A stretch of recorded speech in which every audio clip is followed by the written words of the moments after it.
اعوذ باللہ من الشیطان الرجیم بسم اللہ الرحمن الرحیم۔ اللہ تبارک و تعالیٰ کے نام سے شروع جو بڑا مہربان اور نہایت رحم کرنے والا ہے۔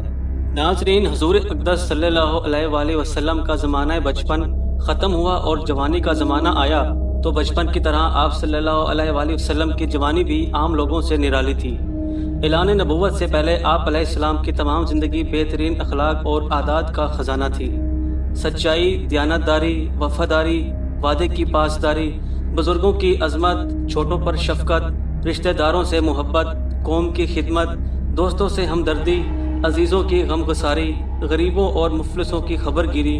دشمنوں کے ساتھ نیک برتاؤ، مخلوق خدا کی خیر خواہی، غرض تمام نیک خصلتوں اور اچھی اچھی باتوں میں آپ صلی اللہ علیہ وآلہ وسلم اتنے بلند منزل پر پہنچ چکے تھے کہ دنیا کے بڑے سے بڑے انسان کے لیے وہاں تک کی رسائی کا تصور بھی ممکن نہیں تھا۔ کم بولنا، فضول باتوں سے نفرت کرنا، خوش مزاجی کے ساتھ دوستوں اور دشمنوں سے ملنا، ہر معاملے میں صفائی کے ساتھ بات کرنا آپ صلی اللہ علیہ وآلہ وسلم کا خاص شیوا تھا۔ حرص، طمع، دغا، فریب، جھوٹ، شراب خوری، بدکاری، ناچ گانا، لوٹ مار، چوری، فحش گوئی، عشق بازی، یہ تمام بری عادتیں اور خصلتیں جو زمانہ جاہلیت میں گویا ہر بچے میں پائی جاتی تھی، آپ صلی اللہ علیہ وآلہ وسلم کی ذات گرامی ان تمام عیوب سے پاک و صاف رہی۔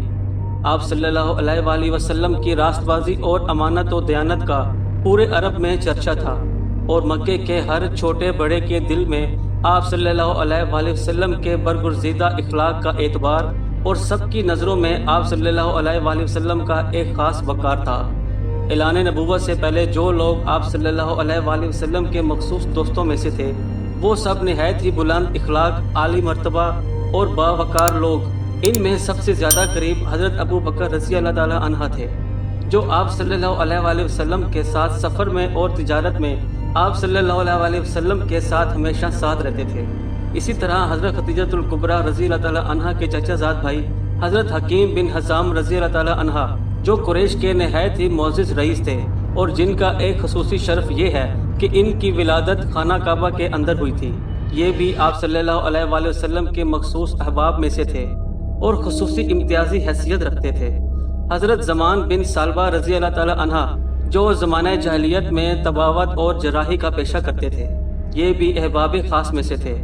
حضور اکرم صلی اللہ علیہ وآلہ وسلم کے اعلان نبوت کے بعد یہ اپنے گاؤں سے مکہ آئے تو کفار مکہ کی زبانی یہ سنا کہ محمد مجنون ہو گئے ہیں۔ پھر یہ دیکھا کہ آپ علیہ السلام راستے میں تشریف لے جا رہے ہیں اور آپ صلی اللہ علیہ وآلہ وسلم کے پیچھے لڑکوں کا ایک غول ہے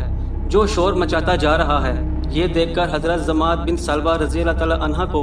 کچھ شبہ پیدا ہوا اور پرانی دوستی کی بنا پر ان کو انتہائی رنج ہوا۔ چنانچہ آپ صلی اللہ علیہ وآلہ وسلم کے پاس آئے اور کہنے لگے کہ اے محمد، میں طبیب ہوں اور جنون کا علاج کر سکتا ہوں۔ یہ سن کر آپ صلی اللہ علیہ وآلہ وسلم نے خدائے ذوالجلال کی حمد و ثنا کے بعد چند ایسے جملے ارشاد فرمائے جن کا حضرت زماد بن سالبہ رضی اللہ تعالی عنہ کے قلب پر اتنا اثر ہوا کہ وہ فوراً ہی مشرف با اسلام ہو گئے۔ حضرت قیس بن صاحب مخدی رضی اللہ تعالی عنہ تجارت کے کاروبار میں آپ صلی اللہ علیہ وآلہ وسلم کے ساتھ رہا کرتے تھے۔ آپ صلی اللہ علیہ وآلہ وسلم کے گہرے دوستوں میں سے تھے۔ کہا کرتے تھے کہ آپ صلی اللہ علیہ وآلہ وسلم کا معاملہ اپنے تجارتی شرکا کے ساتھ نہایت ہی صاف ستھرا رہتا ہے اور کبھی کوئی جھگڑا پیش نہیں آتا۔ اسلام سے پہلے عربوں میں لڑائیوں کا طویل سلسلہ جاری تھا۔ انہی لڑائیوں میں ایک مشہور لڑائی جنگ فجار کے نام سے مشہور ہے۔ عرب کے لوگ ذوالقعدہ، ذوالحج، محرم اور رجب ان 4 مہینوں کا بے حد احترام کرتے تھے اور ان مہینوں میں لڑائی کرنے کو گناہ جانتے تھے، یہاں تک کہ عام طور پر ان مہینوں میں لوگ تلواروں کو نیام میں ہی رکھتے تھے اور نیزوں کی برچیاں بھی اتار دیتے تھے۔ مگر اس کے باوجود کبھی کبھی کچھ ایسے ہنگامی حالات درپیش ہو جاتے تھے کہ مجبوراً ان مہینوں میں بھی لڑائیاں کرنی پڑ جاتی تھی، تو ان لڑائیوں کو اہل عرب غروب و فجار یعنی گناہ کی لڑائیاں کہتے تھے۔ سب سے آخری جنگ فجار جو قریش اور قیس کے قبیلوں کے درمیان ہوئی، اس وقت آپ صلی اللہ علیہ وآلہ وسلم کی عمر 20 برس تھی۔ چونکہ قریش اس جنگ میں حق پر تھے، اس لیے ابو طالب وغیرہ اپنے چچوں کے ساتھ آپ صلی اللہ علیہ وآلہ وسلم نے بھی اس جنگ میں شرکت فرمائی، مگر کسی پر ہتھیار نہیں اٹھایا، صرف اتنا ہی کیا کہ اپنے چچوں کو تیر اٹھا اٹھا کر دیتے رہے۔ اس لڑائی میں پہلے قیس اور پھر بعد میں قریش غالب آئے اور آخرکار صلح پر اس لڑائی کا خاتمہ ہوا۔ اور جب آپ صلی اللہ علیہ وآلہ وسلم کی عمر شریف تقریباً 25 سال کی ہوئی تو آپ کی امانت اور صداقت کا چرچا دور دور تک پھیل چکا تھا۔ حضرت خدیجہ الکبریٰ رضی اللہ تعالیٰ عنہ مکہ کی ایک بہت ہی مالدار عورت تھی۔ ان کے 2 شوہروں کا انتقال ہو چکا تھا۔ ان کو ضرورت تھی کہ کوئی امانت دار آدمی مل جائے تو اس کے ساتھ اپنا تجارت کا سامان ملک شام بھیجیں۔ چنانچہ ان کی نظر انتخاب نے اس کام کے لیے آپ علیہ السلام کو منتخب کیا اور کہلا بھیجا کہ آپ صلی اللہ علیہ وآلہ وسلم میرا مال تجارت کے لیے ملک شام لے جائیں۔ جو معاوضہ میں دوسروں کو دیتی ہوں، آپ صلی اللہ علیہ وآلہ وسلم کی امانت داری اور دیانت داری کی بنا پر آپ کو اس سے دگنا دوں گی۔ آپ صلی اللہ علیہ وآلہ وسلم نے ان کی درخواست منظور فرما لی اور تجارت کا سامان لے کر ملک شام کو روانہ ہو گئے۔ اس سفر میں حضرت خدیجہ الکبریٰ رضی اللہ تعالیٰ عنہا نے اپنے ایک با اعتماد غلام میسرہ کو بھی آپ صلی اللہ علیہ وآلہ وسلم کے ساتھ روانہ کر دیا تھا تاکہ وہ آپ کی خدمت کرتا رہے۔ جب آپ علیہ السلام ملک شام کے مشہور شہر بصرہ میں پہنچے تو وہاں نستور نامی کسی راہب کے خانقاہ کے قریب ٹھہرے۔ نستورہ حضرت خدیجہ الکبریٰ کے غلام میسرہ کو بہت پہلے سے جانتا تھا۔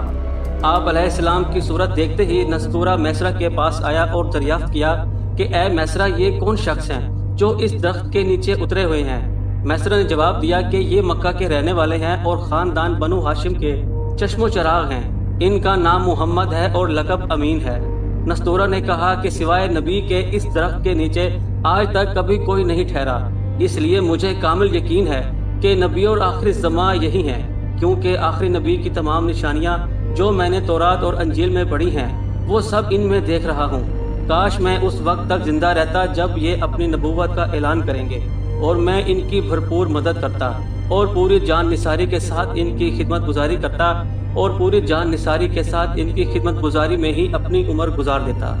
میں تم کو نصیحت اور وصیت اور خبردار کرتا ہوں کہ ایک لمحے کے لیے بھی تم ان سے جدا نہ ہونا اور انتہائی خلوص اور عقیدت کے ساتھ ان کی خدمت کرتے رہنا، کیونکہ اللہ تعالیٰ نے ان کو خاتم النبیین ہونے کا شرف عطا فرمایا ہے۔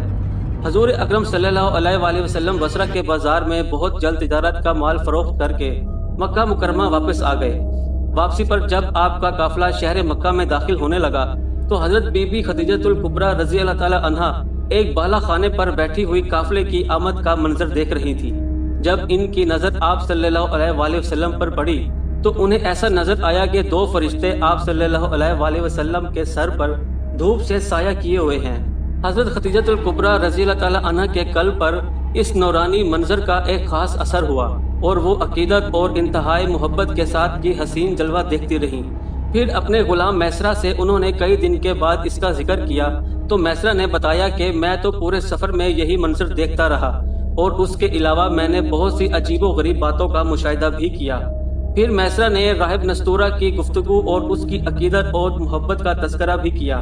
یہ سن کر حضرت بی بی خدیجہ الکبریٰ رضی اللہ تعالیٰ عنہا کو آپ سے بے پناہ قلبی تعلق اور بے حد عقیدت اور محبت ہو گئی، یہاں تک کہ ان کا دل جھک گیا کہ انہیں آپ علیہ السلام سے نکاح کی رغبت ہو گئی۔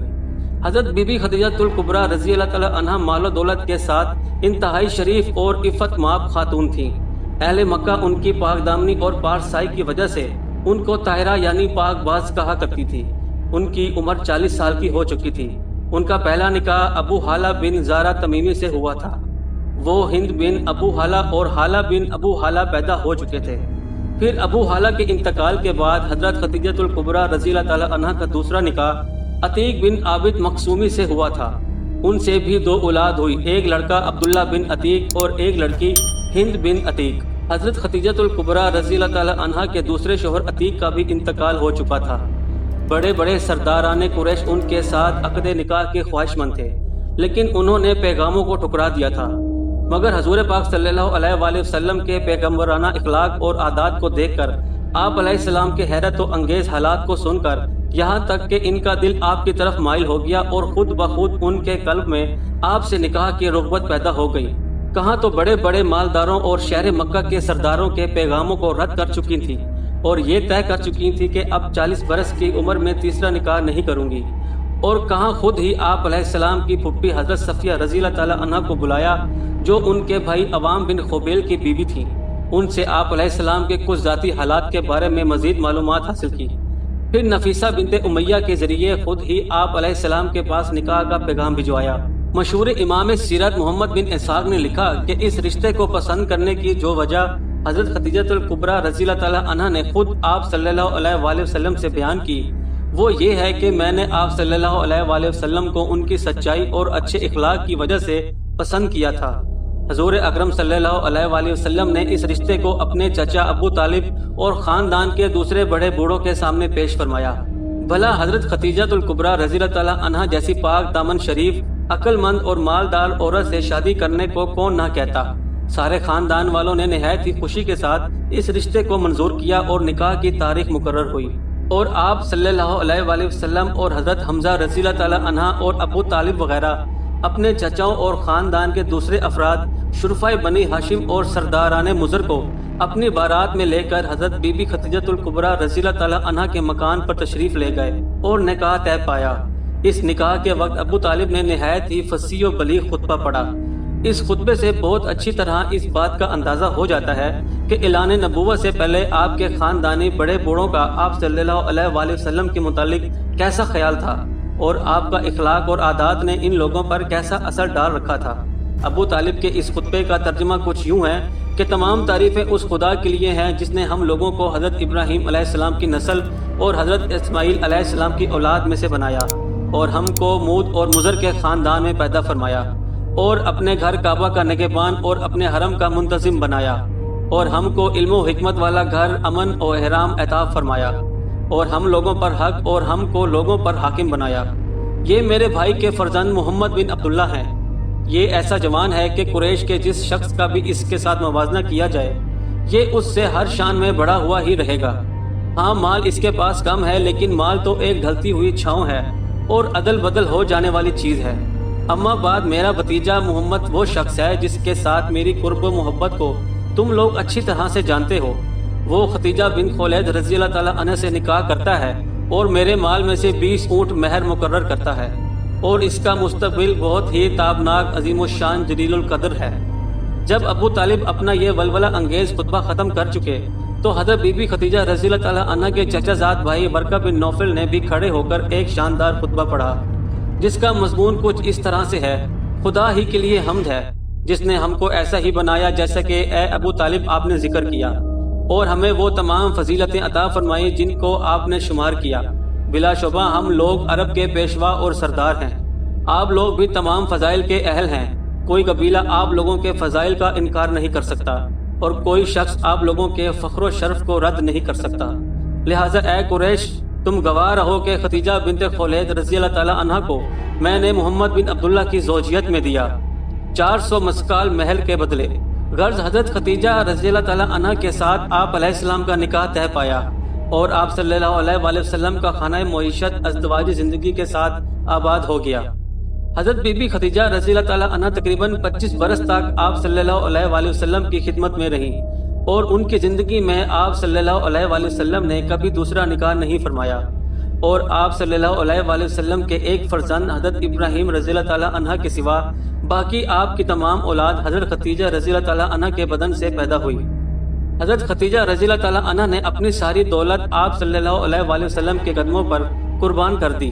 اور تمام عمر آپ صلی اللہ علیہ وآلہ وسلم کی غم گساری اور خدمت میں نثار کر دی۔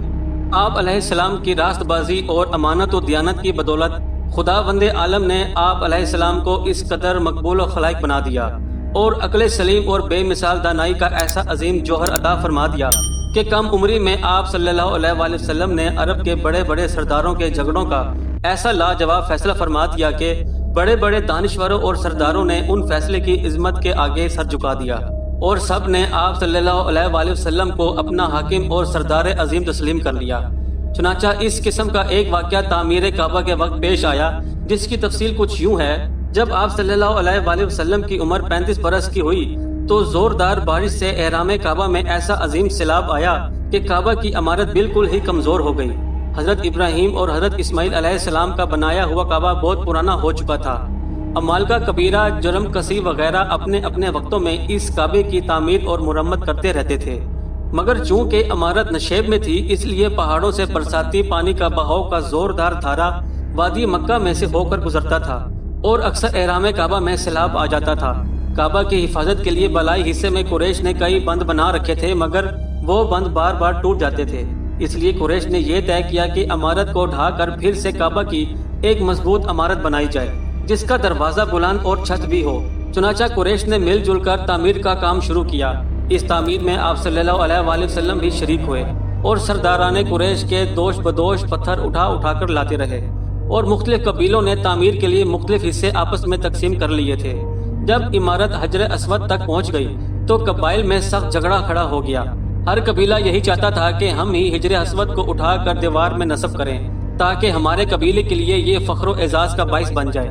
اسی کشمکش میں 4 دن گزر گئے اور نوبت یہاں تک پہنچی کہ تلواریں تک نکل آئیں۔ کافی قبیلوں نے تو اس پر جان کی بازی بھی لگا دی اور زمانہ جاہلیت کے دستور کے مطابق اپنی قسموں کو مضبوط کرنے کے لیے ایک پیالے میں خون بھر کر انگلی اس میں ڈبو کر چاٹ لی۔ 5ویں دن احرام کعبہ میں تمام قبائل عرب جمع ہو گئے۔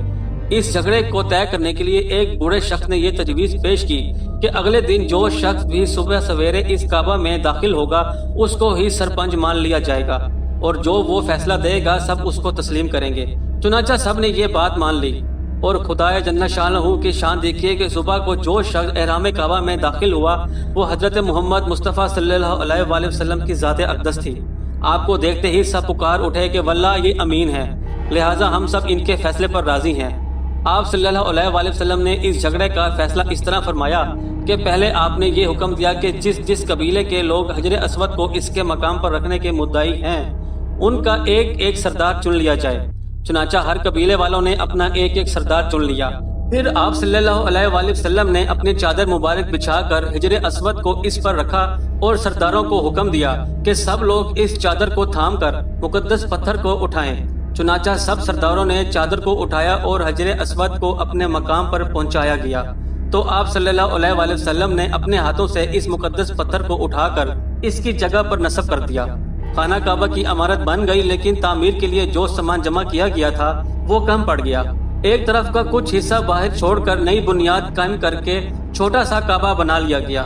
کعبہ معظمہ کا یہی حصہ جس کو قریش نے عمارت سے باہر چھوڑ دیا حتیم کہلاتا ہے، جس میں کعبہ معظمہ کی چھت کا پرنالہ گرتا ہے۔ عرب میں اگرچہ ہر طرف شرک پھیل گیا تھا اور گھر گھر میں بت پرستی کا پرچار تھا، مگر اس ماحول میں بھی کچھ ایسے لوگ تھے جو توحید کے پرستار اور شرک کو بت پرستی سے بیزار تھے۔ انہی کچھ میں زید بن عمر بن نوفل ہیں۔ یہ علن اعلان شرک و بت پرستی سے انکار اور جاہلیت کے مشرکانہ رسموں سے نفرت کا اظہار کیا کرتے تھے۔ یہ حضرت عمر رضی اللہ تعالیٰ عنہ کے چچا زاد بھائی ہیں۔ شرک اور بت پرستی کے خلاف اعلانیہ مذمت کی بنا پر ان کے چچا خطاب بن نوفل ان کو بہت زیادہ تکالیف دیا کرتے تھے، یہاں تک کہ ان کو مکے کے شہر سے نکال دیا اور دوبارہ داخل نہیں ہونے دیتے تھے، مگر یہ ہزاروں ایذا کے باوجود عقیدت توحید پر پہاڑ کی طرح ڈٹے ہوئے تھے۔ یہ مشرکین کے دین سے الگ ہو کر دین برحق کی تلاش میں ملک شام چلے گئے۔ وہاں ایک یہودی عالم سے ملے، پھر ایک نصرانی پادری سے ملاقات کی۔ جب آپ نے یہود اور نصرانی دین کو قبول نہیں کیا تو ان دونوں نے دین حنیف کی طرف آپ کی رہنمائی کی، جو حضرت ابراہیم خلیل اللہ علیہ السلام کا دین تھا، اور انہوں نے بھی یہی بتایا کہ حضرت ابراہیم علیہ السلام نہ یہودی تھے نہ نصرانی تھے، وہ ایک خدائے واحد کے سوا کسی کی عبادت نہیں کیا کرتے تھے۔ یہ سن کر زید بن عمر بن نوفل ملک شام سے مکہ واپس آ گئے اور ہاتھ اٹھا اٹھا کر مکہ میں با آواز بلند یہ کہا کرتے تھے کہ اے لوگو، گواہ رہو کہ میں حضرت ابراہیم علیہ السلام کے دین پر ہوں۔ اعلان نبوت سے پہلے حضور اکرم صلی اللہ علیہ وآلہ وسلم کے ساتھ زید بن عمر کا بڑا خاص تعلق تھا اور کبھی کبھی ملاقاتیں بھی ہوتی رہتی تھیں۔ چنانچہ حضرت عبداللہ بن عمر رضی اللہ تعالیٰ عنہ راوی ہیں، ایک مرتبہ وحی کے نازل ہونے سے پہلے آپ صلی اللہ علیہ وآلہ وسلم کی مقام بلدہ کی ترائی میں زید بن عمر سے ملاقات ہوئی تو انہوں نے آپ صلی اللہ علیہ وآلہ وسلم کے سامنے دسترخوان پر کھانا پیش کیا۔ آپ علیہ السلام نے کھانے سے انکار کر دیا تو زید بن عمر کہنے لگے کہ میں بتوں کے نام پر ذبح کیے ہوئے جانوروں کا گوشت ہرگز نہیں کھاتا، میں صرف وہی ذبح کیا ہوا کھاتا ہوں جو اللہ تعالیٰ کے نام پر ذبح کیا گیا ہو۔ پھر قریش کے ذبیحوں کی برائی بیان کرنے لگے اور قریش کو مخاطب ہو کر کہنے لگے کہ بکری کو اللہ تعالیٰ نے پیدا فرمایا اور اللہ تعالیٰ نے اس کے لیے آسمان سے پانی برسایا اور زمین سے گھاس اگائی، پھر اے قریش تم بکری کو غیر اللہ کے نام پر ذبح کیسے کرتے ہو؟ حضرت اسماء بنت ابو بکر رضی اللہ تعالیٰ عنہ کہتی ہیں کہ میں نے زید بن عمر کو دیکھا کہ وہ خانہ کعبہ سے ٹیک لگائے ہوئے تھے اور کہہ رہے تھے کہ اے جماعت قریش، خدا کی قسم میرے سوا تم میں سے کوئی بھی حضرت ابراہیم علیہ السلام کے دین پر نہیں ہے۔ حضور اقدس صلی اللہ علیہ وآلہ وسلم کا اصل خاندانی پیشہ تجارت تھا اور چونکہ آپ صلی اللہ علیہ وآلہ وسلم بچپن ہی میں ابو طالب کے ساتھ کئی بار تجارتی سفر فرما چکے تھے، جس سے آپ علیہ السلام کو تجارتی لین دین کا کافی تجربہ بھی حاصل ہو چکا تھا، اس لیے ذریعہ معاش کے لیے آپ علیہ السلام نے تجارت کا پیشہ اختیار فرمایا اور تجارت کی غرض سے شام و بصرہ اور یمن کا سفر فرمایا، اور ایسی راست بازی اور امانت و دیانت کے ساتھ آپ علیہ السلام نے تجارتی کاروبار کیا کہ آپ کے شرکائے کاروبار اور تمام اہل بازار آپ علیہ السلام کو امین کے لقب سے پکارنے لگے۔ ایک کامیاب تاجر کے لیے امانت، سچائی، وعدے کی پابندی، خوش اخلاقی تجارت کی جان ہے۔ انہی خصوصیت میں مکے کے تاجر امین صلی اللہ علیہ وآلہ وسلم نے جو تاریخی شاہکار پیش کیا ہے، اس کی مثال تاریخ و عالم میں نادر روزگار ہے۔ حضرت عبداللہ بن ابی حمزہ رضی اللہ تعالیٰ عنہ کا بیان ہے کہ نزول وحی اور اعلان نبوت سے پہلے میں نے آپ صلی اللہ علیہ وآلہ وسلم سے کچھ خرید و فروخت کیا، کچھ رقم میں نے ادا کر دی تو کچھ باقی رہ گئی تھی۔ میں نے وعدہ کیا کہ ابھی آ کر باقی رقم ادا کروں گا۔ اتفاق سے 3 دن تک مجھے اپنا وعدہ یاد نہیں آیا۔ تیسرے دن جب میں اسی جگہ پر پہنچا جہاں میں نے آپ سے وعدہ کیا تھا تو آپ صلی اللہ علیہ وآلہ وسلم کو اسی جگہ منتظر پایا، مگر میری اس وعدہ خلافی سے آپ صلی اللہ علیہ وآلہ وسلم کے ماتھے پر ایک ذرا سا بل بھی نہیں آیا، صرف اتنا فرمایا کہ تم کہاں تھے، میں اس مقام پر 3 دن سے تمہارا انتظار کر رہا ہوں۔ اسی طرح ایک صحابی حضرت صاحب رضی اللہ تعالیٰ عنہ جب مسلمان ہو کر بارگاہ رسالت میں حاضر ہوئے تو لوگ ان کی تعریف کرنے لگے، تو آپ صلی اللہ علیہ وآلہ وسلم نے فرمایا کہ میں انہیں تمہاری نسبت زیادہ جانتا ہوں۔ حضرت صاحب رضی اللہ تعالیٰ عنہ کہتے ہیں کہ میں عرض گزار ہوا، میرے ماں باپ آپ صلی اللہ علیہ وآلہ وسلم پر فدا ہوں۔ آپ نے سچ فرمایا، اعلان نبوت سے پہلے آپ علیہ السلام میرے ساتھ شریک تجارت تھے، اور کیا ہی اچھے شریک تھے، آپ نے کبھی لڑائی جھگڑا نہیں کیا تھا۔